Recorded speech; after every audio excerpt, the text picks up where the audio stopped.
नमस्कार आदाब, मेरा नाम है सरवत और आप देख रही हैं ऑर्डिनरी। ईस्टर के दिन श्रीलंका में एक के बाद एक कई धमाके हुए, जिसमें 350 लोगों ने अपनी जान गंवा दी और 500 से ज़्यादा लोग घायल हो गए, और ये तो सरकारी आंकड़ा है।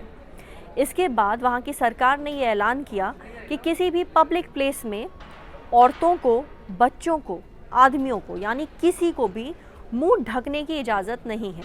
ये देश की सिक्योरिटी को मद्देनज़र रखते हुए फैसला लिया गया था। तो आप चाहे स्कार्फ से मुंह ढकें, या चाहे आप बुर्के से मुंह ढकें, या आप हिजाब करने की कोशिश करें, किसी भी ऐसे कपड़े से जिससे आपका मुंह ढक रहा हो, उस पर बैन लगा दिया गया।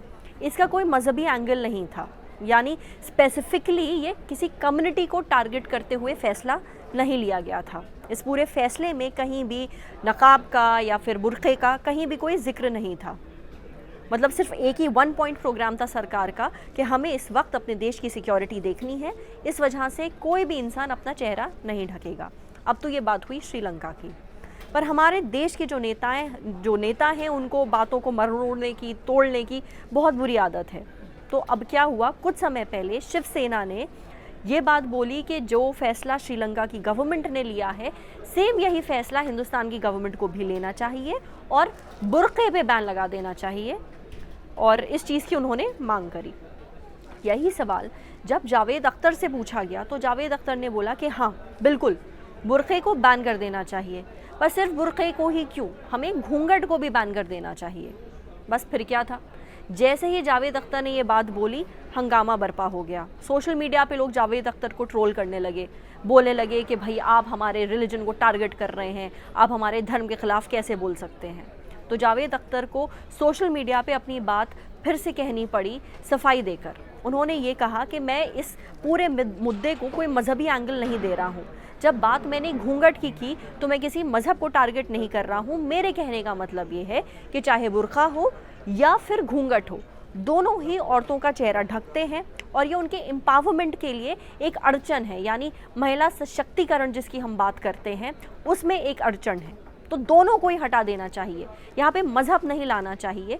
औरतों को प्रोग्रेसिव होने के लिए, औरतों को आगे तरक्की करने के लिए हम जो उनके ऊपर दबाव डालते हैं वो हटा देना चाहिए बुर्के और घूंघट के रूप में। बात बिल्कुल सही है, यहाँ पे मज़हब की बात नहीं है, क्योंकि जब बात रिलीजन की आती है तो हिंदुस्तान में इंसान बहुत ज़्यादा सेंटिमेंटल हो जाता है, उसको डिफेंड करने लगता है। सबकी अपनी अपनी राय है कि भाई अगर कोई औरत अपना मुंह ढकना चाहती है तो फिर ये उसका अधिकार है, ये उसका मन है, आप उससे उसकी ये चॉइस कैसे छीन सकते हैं। भले ही बात यहाँ पे चॉइस की हो, पर औरतों के ऊपर बचपन से ये बात उनके जहन में भर देना कि उनको अपना चेहरा ढकना है, ये उनके कल्चर का, ये उनके धर्म का एक अहम हिस्सा है, ये अपने आप में एक बहुत ज़्यादा लॉपसाइडेड वर्जन है। हमारे कहने का मतलब ये है कि भले ही हम आगे जाके बोलें कि ये लड़की की चॉइस है, ये औरत की चॉइस है, वो अपनी चॉइस से घूंघट ले रही है, वो अपनी चॉइस से अपना चेहरा ढक रही है, पर क्या वाकई ये उसकी चॉइस है, या हमने बचपन से उसके दिमाग में ये चीज़ भरी है, और इसका धर्म से कोई लेना देना नहीं है। आपकी क्या राय है इस पूरे मुद्दे के ऊपर, हमारे साथ कमेंट सेक्शन में ज़रूर शेयर करिए। अगर ये वीडियो आप फेसबुक पे देख रही हैं तो प्लीज़ हमारे फेसबुक पेज को लाइक करिए। अगर ये वीडियो आप यूट्यूब पे देख रही हैं तो हमारे ऑर्डिनरी यूट्यूब चैनल को सब्सक्राइब करिए। साथ ही बेल आइकन पे भी प्रेस कर दीजिए, ताकि जब भी हम कोई नया वीडियो अपलोड करें तो उसका नोटिफिकेशन आप तक सबसे पहले पहुँचे। Thank you.